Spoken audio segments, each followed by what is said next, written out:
Yeah, so as I was saying, it's quite a scary title, but this talk is the first part of a two-parter. This is all about the foundations of factorizing the fermionic wave function under these representation theoretic techniques under UD spatial orbitals and then the SU2 spin group. So my contribution to this work was mostly like the mathematical physics contribution, which made the topic of this talk, and Jed was use those ideas to construct a quantum algorithm, which we'll talk about next week. All right, so this has probably been the longest. Oh, apologies. Can't keep up. Yeah, so this has probably been the longest running thread of research in my career. So I studied my PhD on. So this kind of factorization was really, it comes from like this mathematical physics kind of interpretation of studying physics. And obviously you can't have mathematical physics talk without mentioning Hermann Weyl. He famously introduced group theory in his 1930 German textbook, which later then coined the Gruppenpest because he didn't like group theory. But then obviously group theoretical techniques became very prevalent in the study of angular momentum by Wigner, and then also in the great old the eightfold way, etc., for nuclear physics. This kind of crossed into quantum chemistry by the godfather, I would say, of this approach is Joe Powders. Unfortunately, he died last year, 2022. Yeah, he was the first person to really incorporate this U2 group representation theory techniques to understand the fermionic wave function.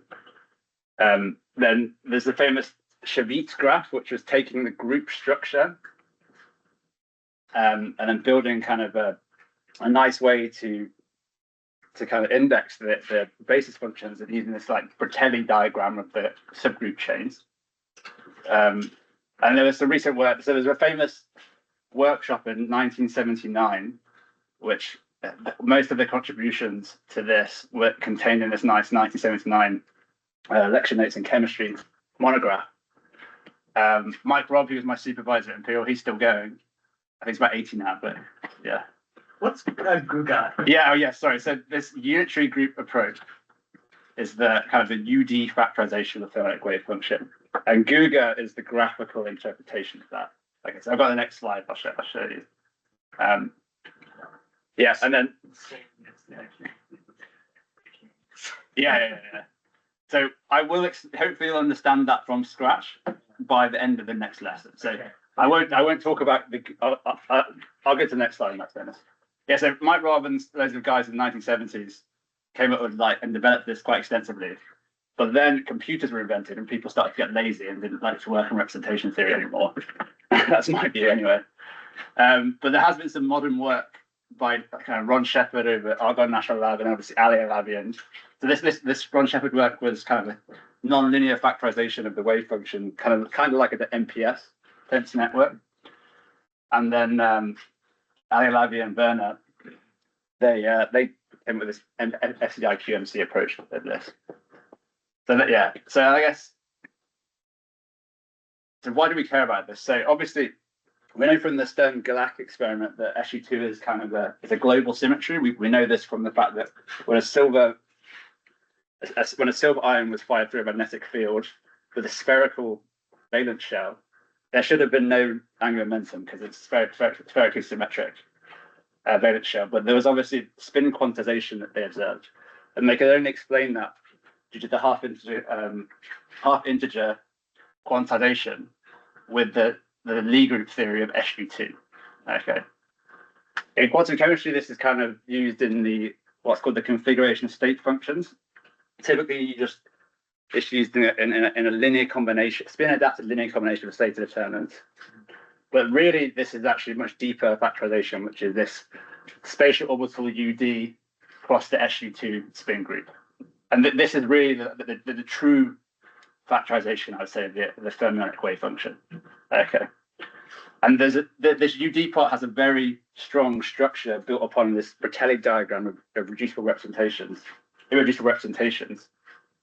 which allow you to calculate the matrix elements. And I think there's a huge untapped amount of research here to make this stuff on a quantum computer. But I would say that even Paulus and those guys, I don't think they really understood fully how the wave function was factorizing. It's quite a bold claim, but there has been some quite recent developments in representation theory, particularly things like Ho duality and things that do a double commutator algebra, which I'll explain about soon, which kind of, I think, advanced the field quite a lot. And that's kind of what we do here. So by the end of the, and I think this is the true symmetry of the electronic wave function. So by the end of the lecture, I'll kind of explain where this structure comes from. So I'll just briefly talk about it. So this scary thing here is the exterior product where of the three spatial orbitals crossed with the Hilbert space of three spatial orbitals crossed with the Hilbert space of two spins. And when we reduce that from the unit group of 6 down to the unit group, subduct from the unit group of 6 down to the unit group, the group of U3 cross SU2, we end up with this very beautiful structure, which is blocked on spin particle number. So this operator is just a time evolution operator of a spin-free Hamiltonian. That's like the huge group, second quantized molecular electronic wave function, Hamiltonian. And it blocks under particle number, total spin, and spin Z. So I'll derive all that from scratch, hopefully. And the aim of this is really to introduce everything from scratch and kind of, I can't do a lot of the proofs, but we're finishing a paper at the moment. I was hoping to finish it by today, but I'll be able to give you the intuition, and you can look in the detail of the proofs. Yeah. Tensor product, right? U3 processes. This is a Cartesian product. This is a group product. Yeah. Why not? These are not tensor. Well, it acts from the tensor product. Yeah. Yes, this is the Cartesian product of the groups, and then when you explicitly want to map that onto a Hilbert space, then you do the tensor product. I guess this is lazy. I apologize. It doesn't matter too much. Okay. All right. Yeah. So, and then you might have seen this before, so I'm not going to talk about this. By the next lecture, I'll explain all of this structure. But when you have the unitary group, you have basically this very well-defined indexing by this branching for the CSFs here. And what's really cool is that when you have a matrix element, so these EIJs are the spin-traced fermionic operators in this case, you can basically evaluate them with a graphical method. Okay, so when you have these overlapping walks that form these loops, you obtain these non-zero matrix elements for the density matrix. And essentially this indexing here is on total particle number, total spin projection, and then the D is the walk index. So what I really want to do is basically build a quantum algorithm using this structure, which is, there's a huge underlying structure here that's not really being exploited on a quantum computer yet. And it's exact, and we'll show that we can drive that from representation theory. Okay, it's kind of a long introduction, I apologize. So we're going to start from scratch here. So those might not be familiar with groups, so let's just go through. So groups are kind of like a magical thing in mathematics, which you can't really explain, they just exist. Okay, so you have to take them as axioms. So, yeah. Well, I mean, where do you explain how, like, you're like an archaeologist as a mathematician, I think, uncovering things that. I mean, every group is a monoid. Every monoid is basically you can approach from universal algebra. Fine, yeah. You can abstract like as a semi-group, right? And fly various. Well, it's actually not operate. It's not necessary. Really? For because the operation multiplication is a function, and so it maps from G cross G into G. It can go nowhere else. That's what. Well, it will misdefine. But it's not equipped with that. You don't need it. It's contained in the fact that I have a function. And it's important in universal algebra because, I mean, when it comes down to doing subgroups, you need the inclusion operator to commute with that multiplication. It's not essential, it's already included in the definition. A group is a set with a function from G cross G to G, and it just satisfies the last three. Fine. So it's this mathematicians talk about structure versus property. That's a structure. The last two are properties. Okay, so from my understanding of group theory, this is a group. Without talking about monolithic Okay, category you theory. continue. It's fine. Without having to do a PhD in maths, this is my understanding of group theory. So, yeah, so you have a set where A and B in a set, the result, the product of the group operation, which you define as a star, will also be in G. You have associativity, which basically is the order in which you apply the brackets doesn't matter. You have an identity element, which is E, which will return your group element. And there's always an inverse element here as well. Okay. So obviously this audience is chemistry audience, and I came from a chemistry background. I did struggle with group theory quite a lot. And I find having examples is very, very useful to explain these abstractions. So anytime you have an abstraction, finding a concrete example is very helpful. So I actually, this YouTube channel is very nice. It's called, and he has this series called Abstract Linear Algebra, which kind of crosses from linear algebra into abstract linear algebra. And if you're familiar with matrix operations, it's quite a nice introduction to group theory. So I'd recommend looking at that. Okay, so some simple examples of groups. We have closure. So we have the integers under addition. This is an infinite group. Cat of the infinite, I guess. And then obviously when you add two integers, you get another integer. The associative property is quite trivial here with integers, right? The identity element here is just the 0. And then you obviously have an inverse, which is a negative integer, right? Okay. And then we have this other one, which is a symmetric group under concatenation, which you can, here we have this example of 5 elements. And you can really nicely map these permutations into these kind of like these string diagrams, which is really, really cool. And then you can see the closure and the associativity is very intuitive when you represent it in this way. The identity is just the only thing, and the inverse is just the opposite permutation, and you get the identity. So I think this is really nice. We'll briefly touch on this group, but we'll use it, but only very, very sparingly, I guess. The other famous groups, I guess, we're kind of interested in are these other matrix groups. So we have the general linear group of an n by n general linear invertible matrix, and where the group action is over the complex field, can be the real field, so that doesn't matter. And the group action multiplication, and we have this property here that obviously A is in C, this is n by n, and we have a determinant of non-zero. So the non-zero determinant makes it invertible. And then we obviously have, you have a subgroup of that, which is our unitary group of matrices, which is the same, but there's a further constraint basically that you have this unitary property. Okay, so and there's a further, and then you can even go even further with the subgroups. If we restrict just to 2 elements, we have the special unitary group of the 2 by 2 matrix. And this is a 2 by 2 matrix here, but where the determinant is unitary, has complex element, and the determinant is 1. Okay, so that's kind of, it's quite, it's just, yeah. So there's this like tower of constraints actually to the subgroups. All right, so obviously these matrix groups can be constructed from Lie algebras. Okay, so the U that we just spoke about in the unitary group here. So I'm just going to, for the purpose of the rest of the talk, I'm just going to restrict to the unitary group of matrices. And the unitary group of matrices have this associated Lie algebra of all the Hermitian matrices. Okay, and because we're in the physics context, we take the I out of the. Sometimes you see this represented as a skew Hermitian matrix, skew Hermitian constraint, but like this is actually, because we've taken the I out here, we just have Hermitian.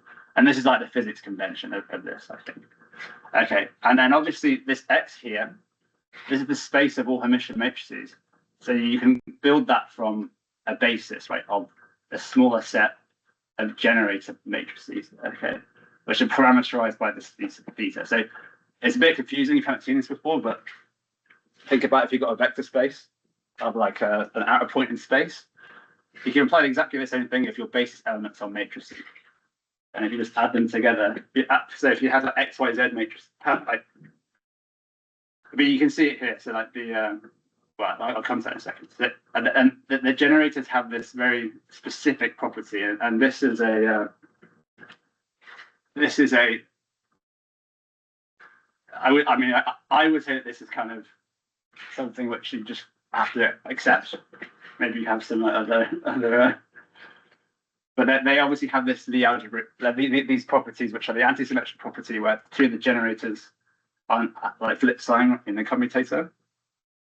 You have this Jacobi identity, and there's a structure constraint. So for SU2, the structure constraint is the Levi-Cheeta. How do you say it? Levi-Cheeta? Levi-Cheeta. So here's a nice example. So we have this is a special group of two parametric, the special unitary group of 2x2 matrices, and this it looks like it's a 2-parameter matrix, but there's also these are complex numbers, so they share the same phase as well. So it's actually 3 parameters in here. And this matrix can always be generated as an exponential map of this linear product of the generators parameterized by A, B, and C. And because we have to satisfy the half integer rules, we add this extra half as well for the spin. Okay. Any questions on this? Because it's T is sigma. Sorry if I just missed something. T is the generator And matrix. then at the bottom you have the sigma. Oh yeah, sorry. Yeah, so sorry. Good point. So Sigma is the particular example of T. this is for any unitary group, and then in SU2, the basis of generators that you pick is the Pauli operators. Because you can treat the algebra as a vector space. Yeah, That's just the basis. So you have freedom to choose these. So you'll see in a second how mathematicians are going to choose different bases on there. All right. Do you need to put the identity in there if not? That is for that's for U2. So for the unit, so U has the extra generator of the identity, U2. But when you have a special unitary, you don't need the identity. Yeah. Yeah, you need traceless. Yeah. Yeah. Yeah. If you exponentiate an identity multiplied by some number, then you get like a diagonal matrix with a base, which is not going to have a determinant as well. Yes, that's a good point. Yeah. Okay. Yeah. I've got this example more explicit in a second. So I would say now I'm going to start talking a bit more about abstract algebra type things. These are these maps, linear maps. Please don't shoot me down if you are trained as a mathematician. This is my This is really how we should kind of was talk to be. Yeah. So keep going. Yeah. So so a representation of a group on a vector space is a map. Okay. So what does that mean? So you might have one group operation, say the integers, and we want to map that operation onto a vector space where the matrices are the group actions. Okay. So that's what this, and the really important thing is that there's this group homomorphism property. Now, a homomorphism is essentially a map that preserves the group product. So if you did the operation inside the bracket, it was the same as doing it as 2 matrices, basically. And there's also the identity one, but I just straight axiom, but that's kind of trivial, I guess. But what does this mean? Very complicated. Well, very abstract, I should say. So here's a concrete example, which I think is really, really instructive and intuitive. So we've got the cyclic group of 3, the finite cyclic group of 3 integers, 0, 1, 2, and then modulo addition 3. So when you just go back round. So this group operation 1 plus 2 equals 0. Okay. And we can map we can form a representation of this, of the group actions via mapping to the space of rotation matrices. Okay.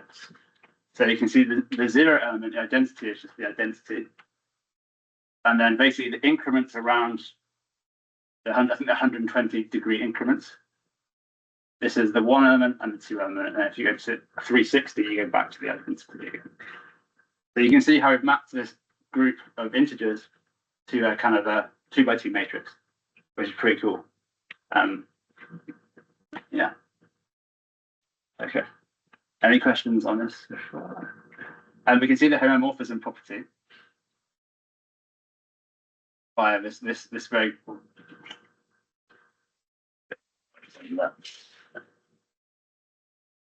there we go. So yeah, you can see it in action now. So this is the homomorphism. So if you're going to do your representation matrix of row 1 times the representation matrix of row 2, it should equal row 3, which is equal to 0. Okay.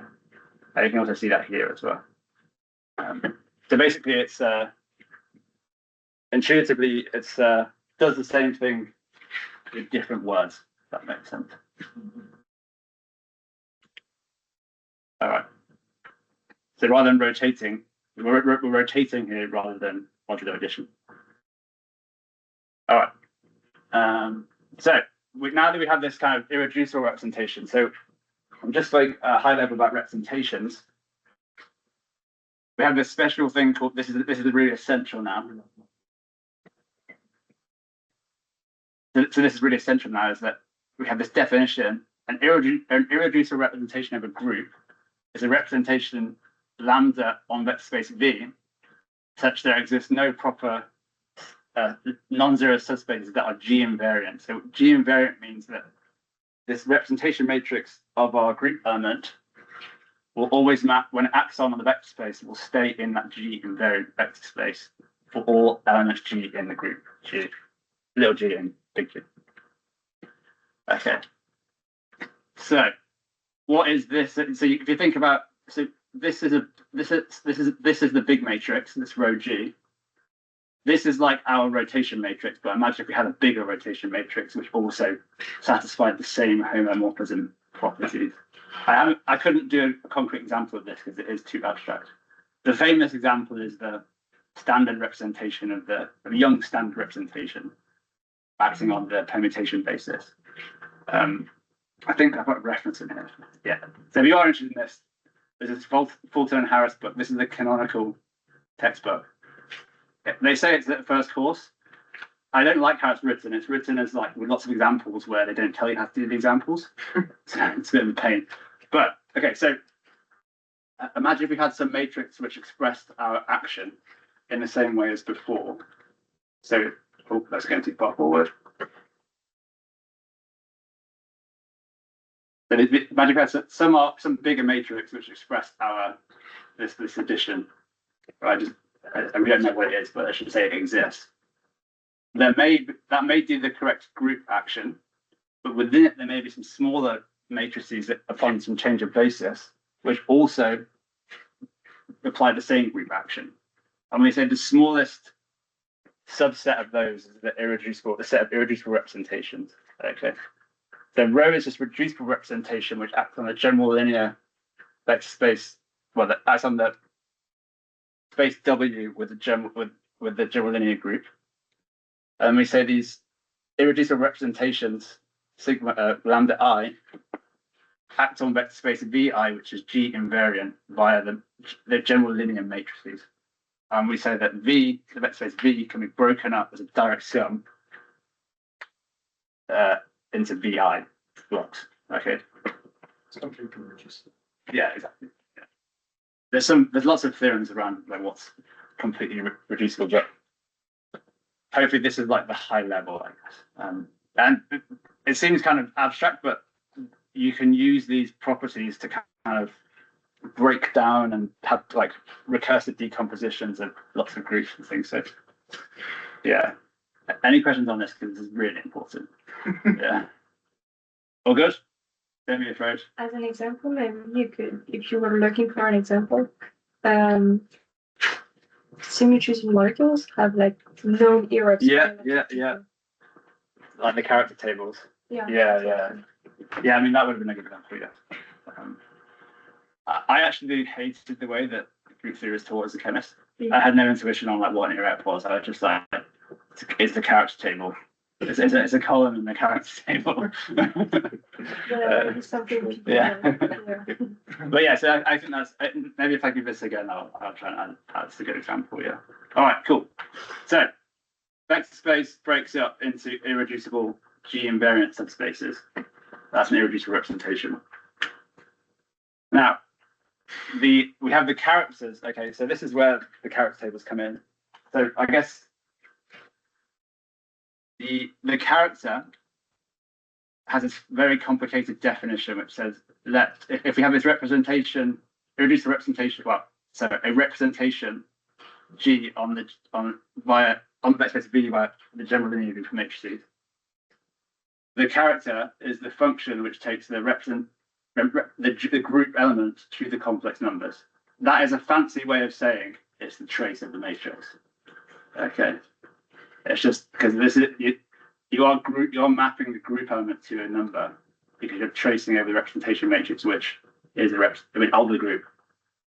Okay, and it has a lot of very, very, very, very important properties which we'll exploit in this decomposition of the vector space. The most important one is it's invariant to basis change. Okay, so even when you've got your representation in any basis, the character will still stay the same, and it's constant on the conjugacy class. So the conjugacy class is the set of group elements G which transform between themselves upon every element acting on them in G.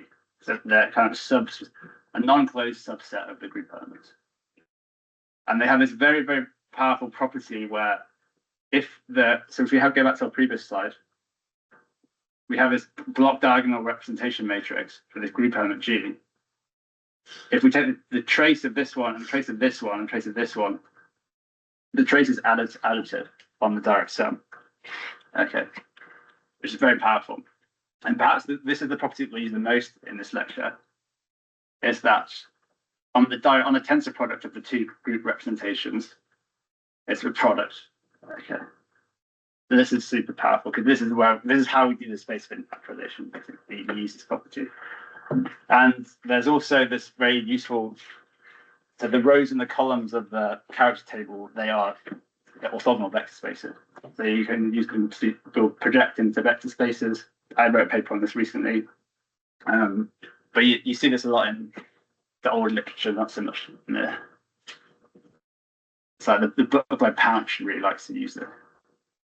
Anyway, okay, so now we're kind of continuing on this kind of the abstraction so we're going to talk about the UN representation. So obviously we had our group elements of so we go back the huge group is a group of the huge group of matrices, and essentially the generators of the generators, if we go back to, actually, maybe I'll explain this. Sorry, I'll explain this first. Sorry, yes. So, of the generator matrices, if we think back to the SU2 example, we have sigma x, sigma y, and sigma z. There's a special subset of the generator matrices which are diagonal.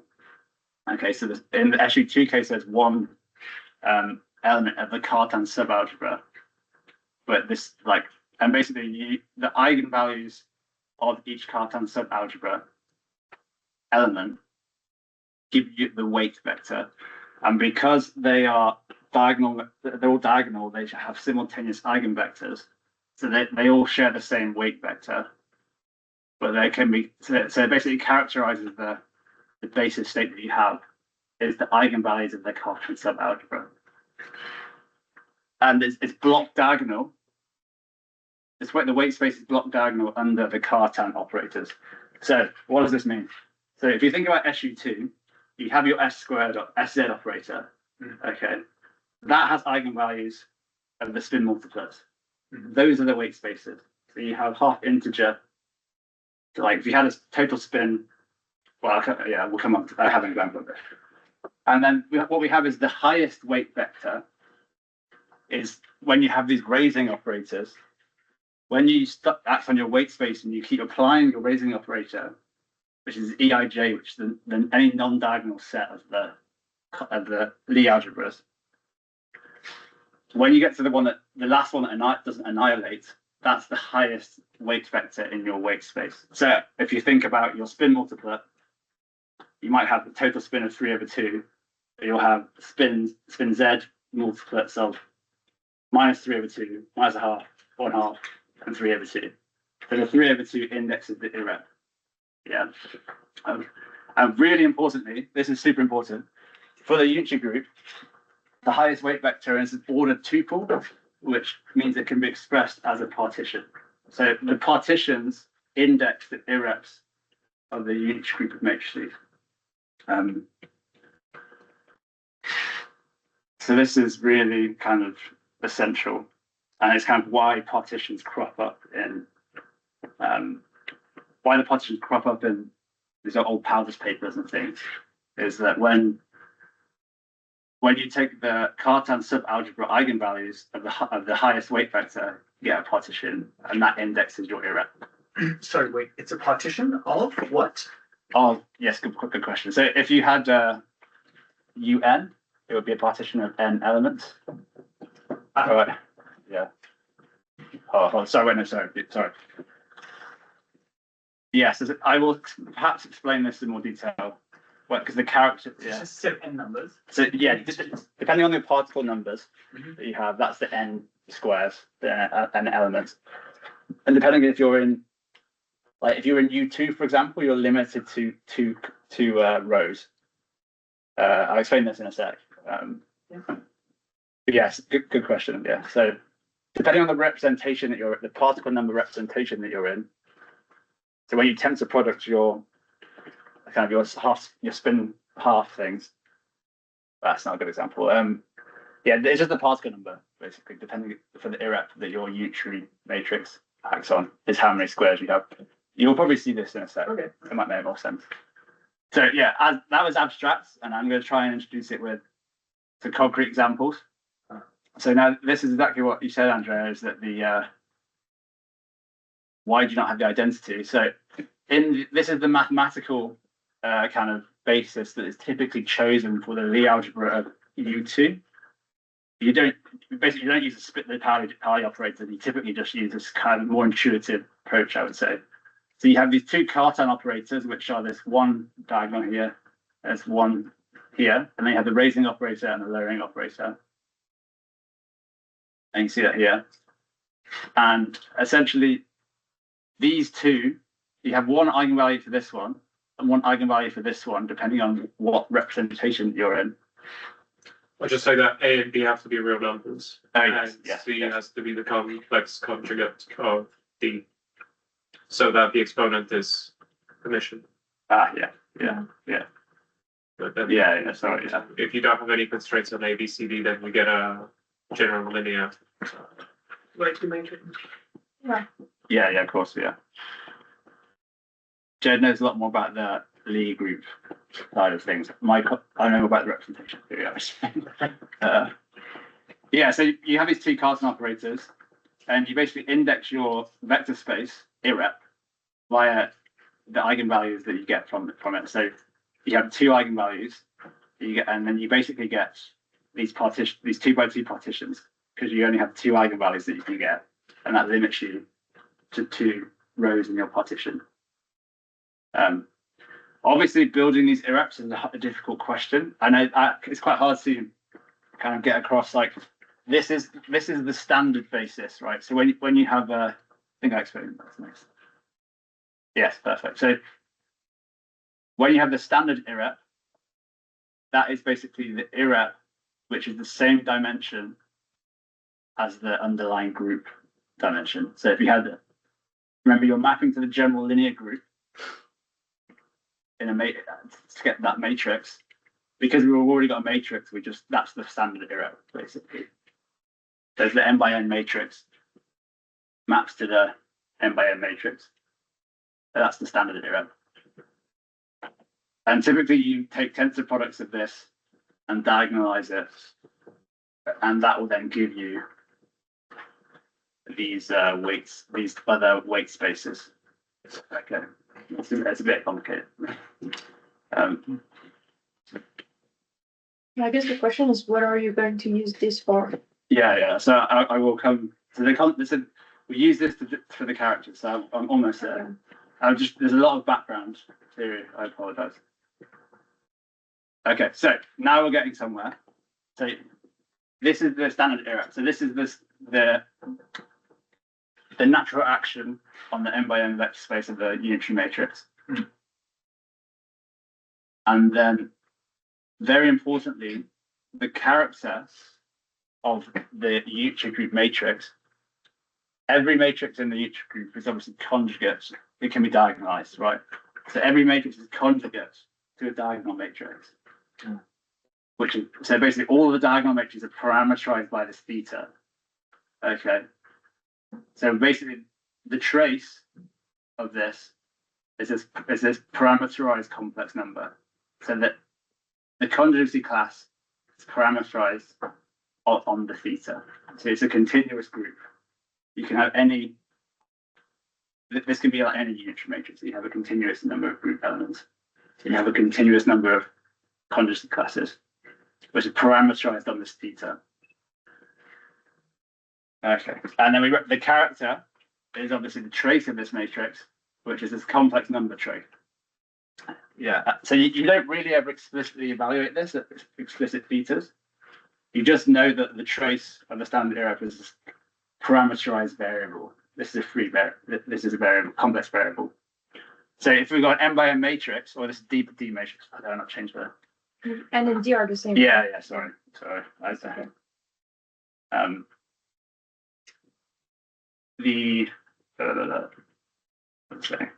Yeah, so you have exactly n elements in this trace, and then these are kind of used later on. These variables are used with higher powers with a larger error. Okay, that's quite a lot. Yes. You saying something about continuous conjugacy class? Yeah. So obviously this is the group of all unitary matrices, right? There's an infinite number of matrices that you can have. And this could be any complex number. With a lot of some basis constraints. And then if any matrix can be diagonalized, that means there's an infinite number of ways to diagonalize it, which is represented in the thetas here. Yeah. Do you mean that it's dense? Yeah, it's dense. Yeah.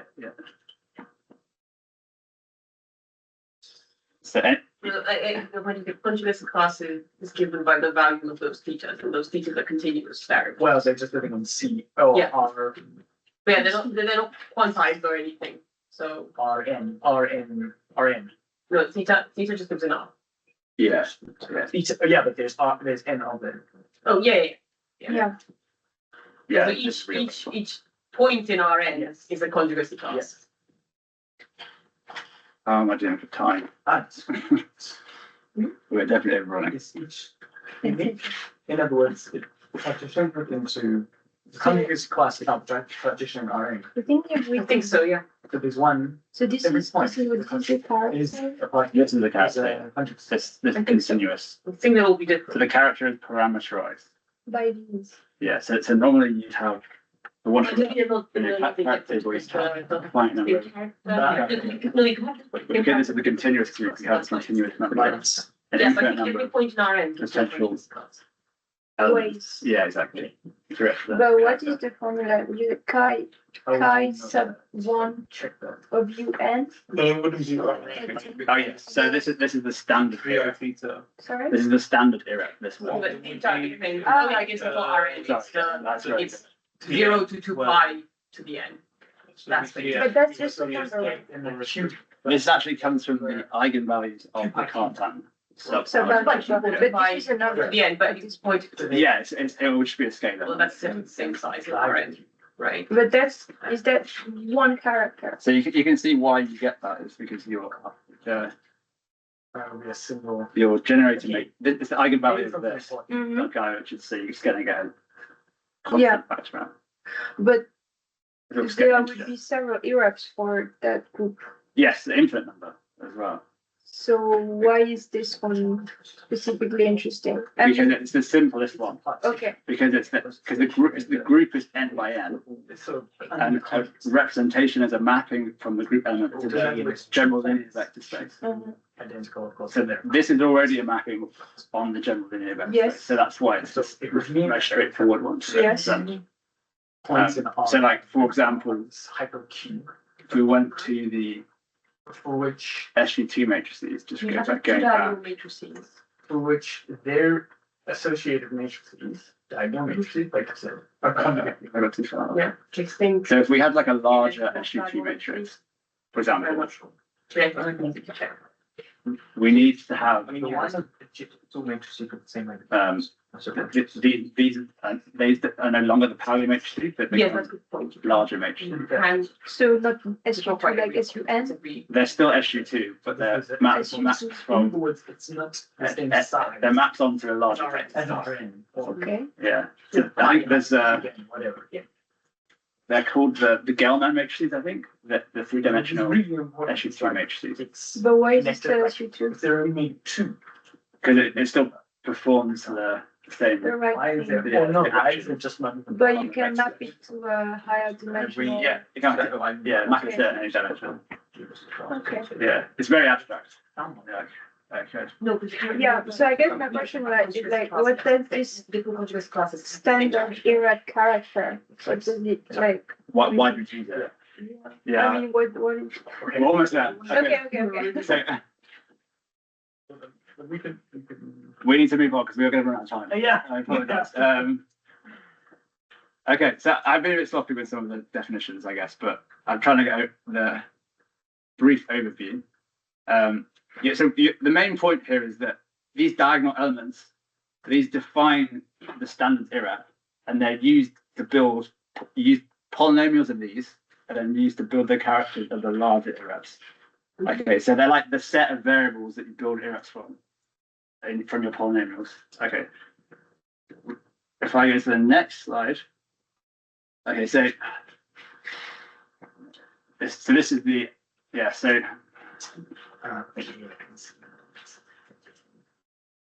I'm going to skip forward and then back because I think what I just explained is better explained. So for the standard irrad, you have this. So for arbitrary irrads, you have this very scary looking polynomial. So this is called the Weyl character formula, which is one of the really famous results from Lie group theory. And it's this really crazy looking Leibniz determinant, right? So you have these crazy powers based on the partitions and a number of variables n. But it's basically what's known as a Shor polynomial in these x variables. So these are the z's, these are the diagonal elements of the standard irrad. Okay. And this annoyingly we did all the proofs like in the paper quite extensively, but you have to use this kind of famous, it's called the ratio of alternates form in symmetrical polynomial language. And this allows you to prove all the branching rules, etc. And it's basically, but it has, the Shor polynomials have a much more intuitive representation as what are called the semi-standard Young diagram. So remember we had those, the eigenvalues of the Cartan subalgebra give you these partitions. So in this case, we have this partition 1, 2, which defines our irrad lambda, and we have n tensor products of the set of the standard irrad.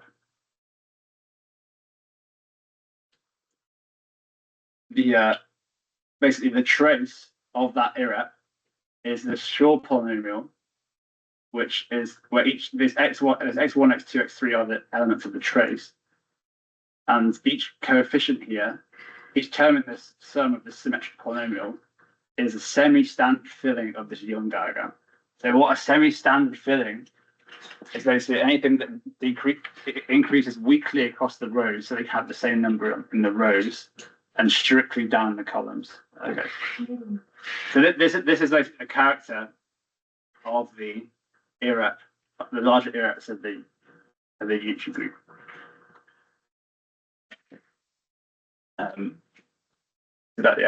So you take the eigenvalue, you take the character, the diagonal elements of the standard irrad, and then you build these Shor polynomials, and those elements are the variables in your higher irrad characters. I don't understand that pattern, Nathan. Sorry. Sorry, yeah, no worries. The second last column, should that be a 2? You always have laser eyes, don't you? One, so you have 1, 1, 2, 1, 1, 3, 1, 2, 2, 1, 2, 0. Just take the second last one, 2, 2. Should that be a 3 at the bottom there? Or a 2 at the bottom, sorry, so it was 2, 2, 2? No, the lower rows have to always be higher. Gotcha. Thank you. Thank you. Okay, sorry. Yeah, I think this is lexicographical ordering. Okay, Sorry. so yeah, the really, really important thing here is that the characters of the larger irreps of SU2, the irreps are defined by these Young diagrams, which are these partitions which come from the eigenvalues of the Cartan subalgebra. And then the trace of these irreps are these Shor polynomials of the parameters which come from the diagonalization of the standard irrep. These are symmetric polynomials. Yes, By symmetric meaning that the interchangeable. variables are interchangeable. Yeah, So yeah. the field and alignment is going to be one. Because not the ring, the polynomial ring in 3 variables depends on the ring itself. Yes. So if the ring is commutative, then you can define commutative polynomials, and you can do exactly this. Okay. So is it? So this is a ring, yes. I mean, indexed. Each of the coefficients would be in that ring. Let's say. There's a really famous book on. Okay. But the point is just to say that you can just interchange these variables freely. Yeah, yeah. So yeah, Commutatively, it's symmetrical. exactly. Yeah. So if you interchange over 2 variables, you interchange over the same polynomial. And just one, if you go back to this definition of the Schur polynomial, I think in the last slide, so you had some, in the denominator, you have x's. How do I make sure it's actually a bona fide polynomial? Because I'm dividing, now polynomial has the integer powers in the x's. So what's happening is there a way to, because generally you do not divide polynomials. Yeah. So there's a number of bases for this ring of symmetric polynomials. This is the nastiest one. Okay. But it's always symmetric because you know that you have a determinant. This is a Leibniz determinant, right? So you've got determinant on top, determinant on bottom, interchange. Yeah. The sign change will always give you a positive sign. The signs cancel. So the symmetry part is okay. I think the question is how are you sure that those polynomials divide by one another? How do I even stop from getting a 3 over 2? X to the power of 3 over 2. So 3 in the base, 2 in the base, 3. Yeah, but the powers are always integers. The powers on the top are integers and the powers on the bottom are integers. If you want to divide them, They can be rational. Could be online. I would suggest reading this book. You have 50 pages on it. But I would say that like this was derived by I think Cauchy, and it was derived. It's pretty old school. We do not argue with him. That's good. A lot of these identities go back to Isaac Newton as well. So you already know. But what I will say is that I would say that it's kind of an indirect definition. Okay, you rely on the fact that you know it's symmetric because you have 2 determinants at the bottom and the top. Okay, but what we did show in the paper is the isomorphism between all that equation and these semi-extended Weyl tableaux. So Okay. I do prove it if you're interested in the paper. Okay. Sure. Okay. Now we're going to go back a bit. So that I just spoke in general about the characters of the irreps and the U-true. We're going to run out of time here, unfortunately. But okay, now for SU2, how do we build these larger irreps? We have thankfully there is a recipe known as Krebs-Gordon coupling. Yeah. So you know that, remember what I said before, the SZ is the eigenvalues of this are the M values. And you basically have this half because you define it that way. So it matches the physics of the problem. So you can say the irreps are basically defined by the highest weight vector. So these are the weight vectors and these are the highest weight vectors. Okay. So these obviously building these actually 2 matrices is straightforward in the standard irrep because this is a 2x2 dimension. But when you get to these larger spin irreps, it gets quite complicated. But it's the typical recipe for constructing irreps in SU2 for larger irreps is the Clebsch-Gordon coupling, which you might have heard of before. So this basically, what this quite complicated equation is saying is that when you have two matrices defined for an arbitrary irrep and you tensor product them together, there exists some basis transformation, which is the Clebsch-Gordon coupling, which will bring them block diagonal. Okay. It's called an intertwiner. It's a very, very general group term. Yeah. And yeah, you get this basically these integer values in between these two numbers. And this and basically when you can do this recursively just by adding half spins for each electron. And this is called the famous genealogical coupling, which is the you might have heard, some of you might have read the Pouch book, famous construction and mathematicians also call it Bernoulli diagram. Yeah. That's true. Yeah. So don't worry about these boxes for now. This is related to the fact that the U2 characters can equivalently represent the SU2 characters. There's a branching rule, which we'll show in a second. But basically, all you do is every time you can represent it with this box coupling. This is called the Hooray rule, which is a famous rule from the coupling of symmetric polynomials. But it also equivalently expresses the Irep's coupling of Clebsch-Gordon coupling.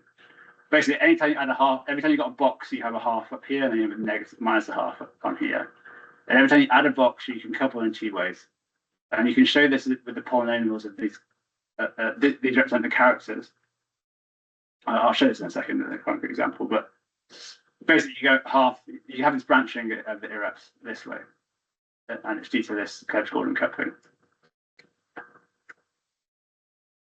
And it's quite complicated, I would say. But every time you couple an electron, if you couple spin up, there's then two possible MZ couplings, total spin plus a half. You then have the M plus a half and M minus a half coupling for that corresponding total spin coupling. And you have basically these quite complicated coupling coefficients. So these come from, if you're interested, they come from very complicated ladder operations acting on the, like that. There is basic textbook. This is done in like the 1930s.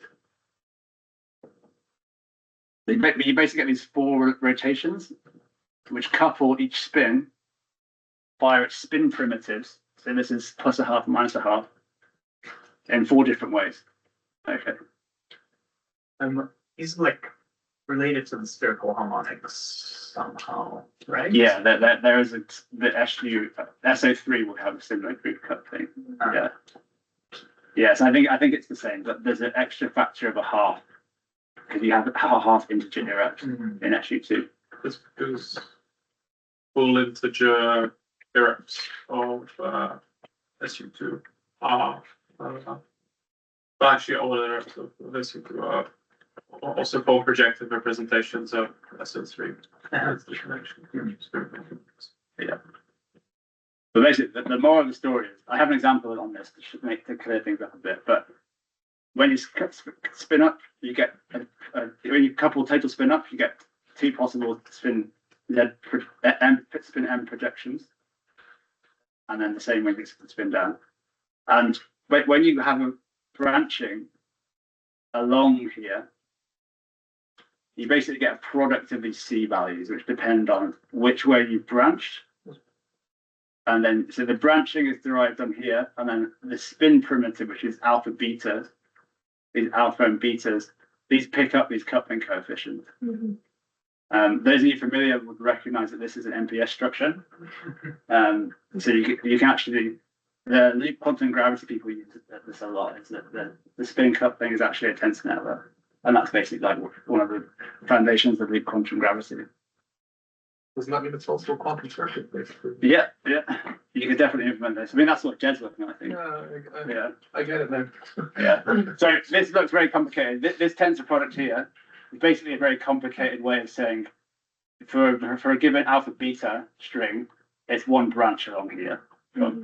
And if you look at But these are literally declared common, right? Exactly, yes. Yeah. So here's a concrete example of that. So, Yeah.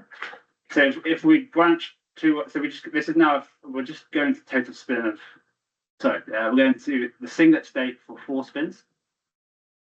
There's 2 ways to get to that state. You couple 2 up, 2 plus a half, minus half, then plus half, minus half, total spin. You can see that these Clebsch-Gordan coefficients exactly parameterize the arcs on the spin primitive diagram. So if you look here, if you were to work through this, you can see that each pathway picks up the product and then gives you the coefficient here. And these are the famous spin eigenfunction. Okay. And we use this coupling, this explicit coupling to build our quantum map later on. Spin adapted states. Exactly, yeah. Start this diagram just by ignoring the couplings. You just reflect. Exactly. So even if you see these as 0, like it's just the reflection of the bit of like the height. Yeah. So you see here, this is a reflection of that, I guess. Yeah. And you basically look at all the walks from the leftmost down to the rightmost node, and every state that you get in your expansion is like An image. So that's labeled by that the walk, yeah. the product of the waves of the edges. Okay. So that's I skipped forward to the characters of the. So this is geometrical coupling. This is how I think about it. This scary tensor coupling thing is just a fancy way of saying this walk has these parameters. What's the difference between the top and the bottom? So the parameters are different. So this walks 2. This is sorry, it's a bit dark, isn't it? This is 2 up. So this is spin half plus. So couples plus half, minus half, and this couples plus half, minus half, minus half. And because you have these different intermediate z values, we go back to the definition of these coupling coefficients. You'll see that they're parameterized on the z value at that point. So that's why they have different values. Okay, I'm gonna keep going a little bit longer, I guess. Is that okay with everyone? We gotta leave here at 2. I probably won't get onto the results, unfortunately, this is all background. But if there's one thing you take away, take it this way, because I cried over these diagrams during my PhD, trying to understand them. So yeah. All right, so this is now we're jumping back to this is the trace of the irreps of the unit groups, where n defines the size of the unit group here, and the character is the Shor polynomial, which has this isomorphism to these semi-standard Young diagrams, where each semi-standard Young diagram is a term in the expansion. Okay, and these actually are equivalent to the basis dimension as well. So this is how you index the basis of your CSS and things, because the traces of each element in the trace is like a dimension in your matrix, right? Okay. Yes. Now so this is a bit of a slide. So one of the benefits of being able to work with the characters as symmetric polynomials is that there's loads of really powerful like theorems and rules. There's actually a lot of rules because they figure out a lot of this combinatorial stuff. It's very intuitive but very hard to prove. So there's a lot of these rules which are used.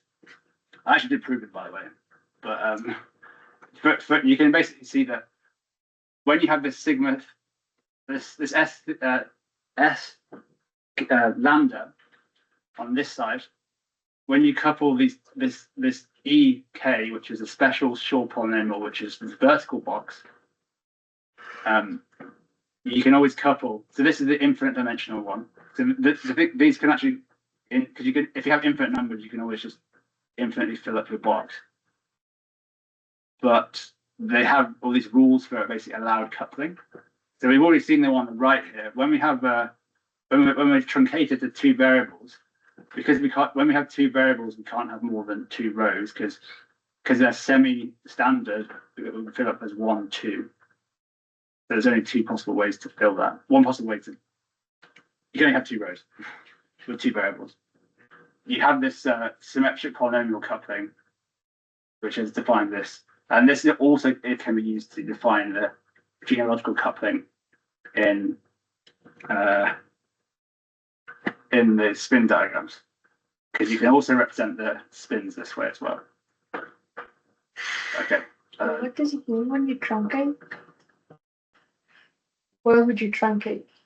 Depending on the unit group that you want. Right? So if you have this is a unit group of two SU2. So U2, because you have x1, x2, whereas you can have as many variables as you want in here, but that's defined. That's the character. That's the unit group character that you're taking. So you'll have more terms in the polynomial expansion if you have extra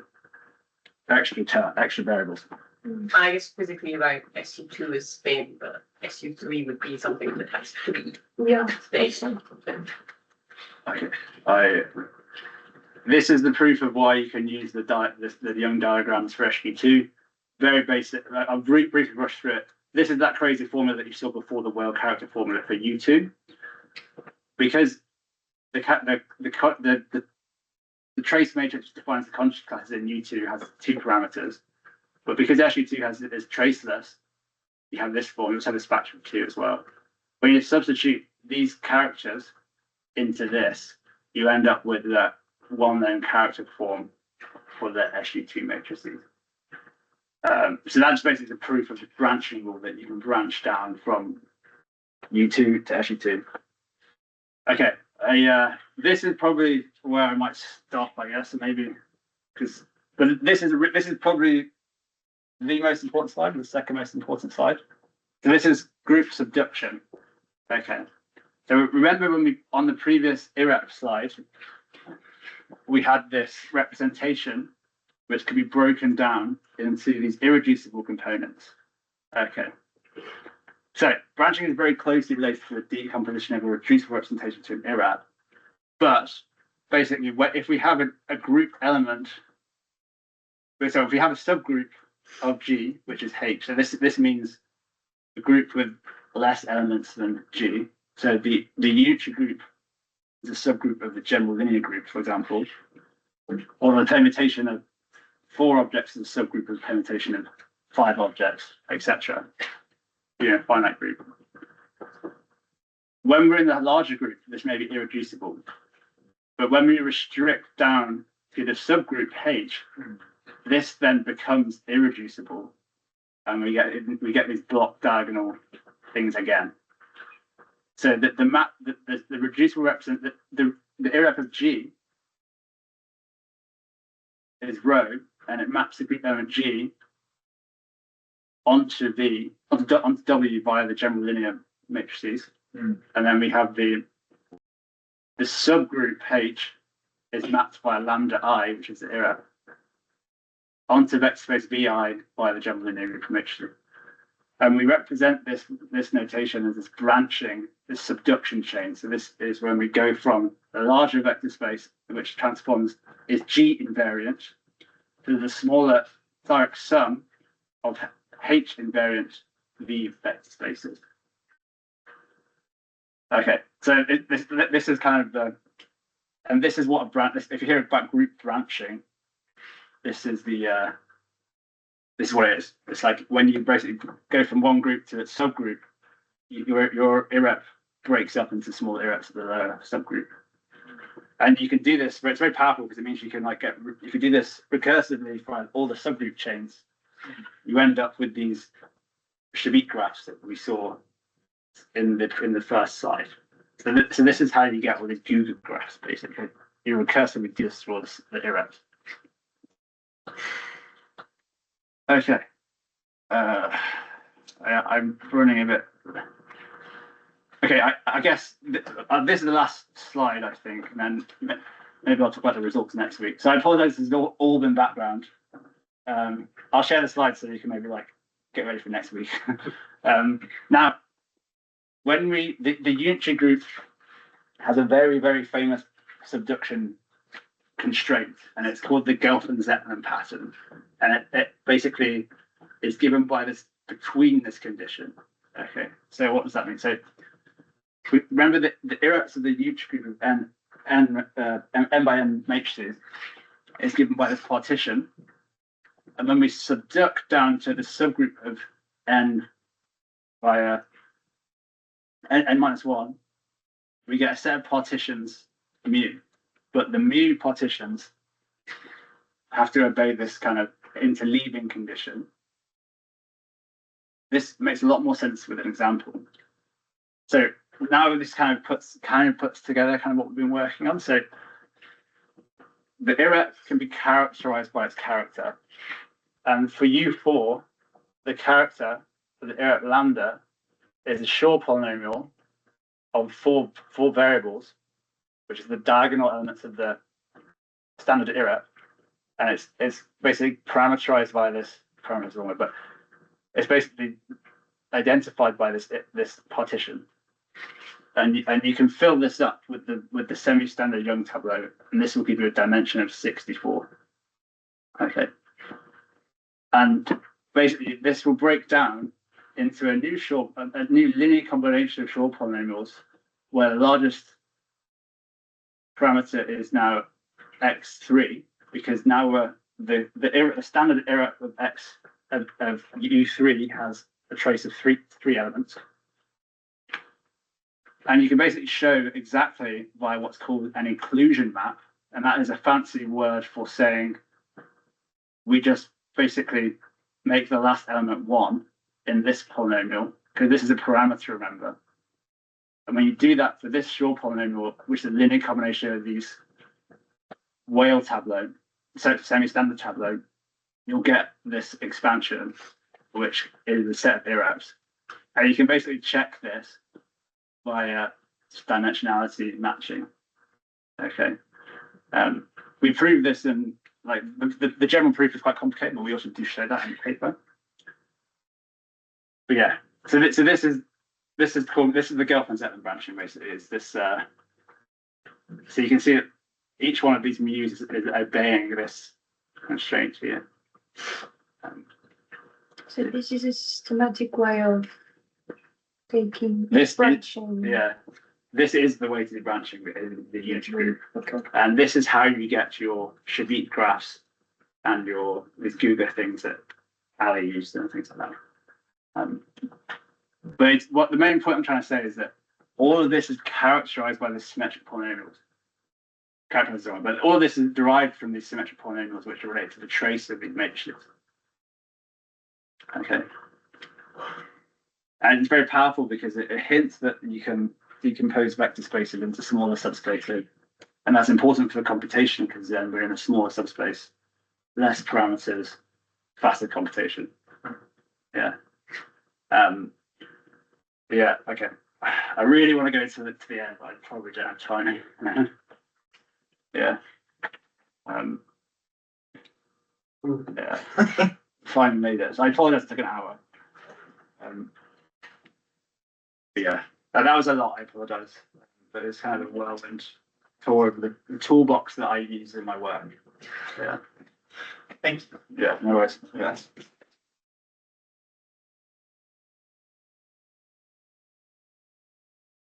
I guess next week we'll talk about we actually will decompose the Fermionic Fock space. And then we'll talk about that. I guess we might have time for the algorithm. I may have to do a third one. I don't know.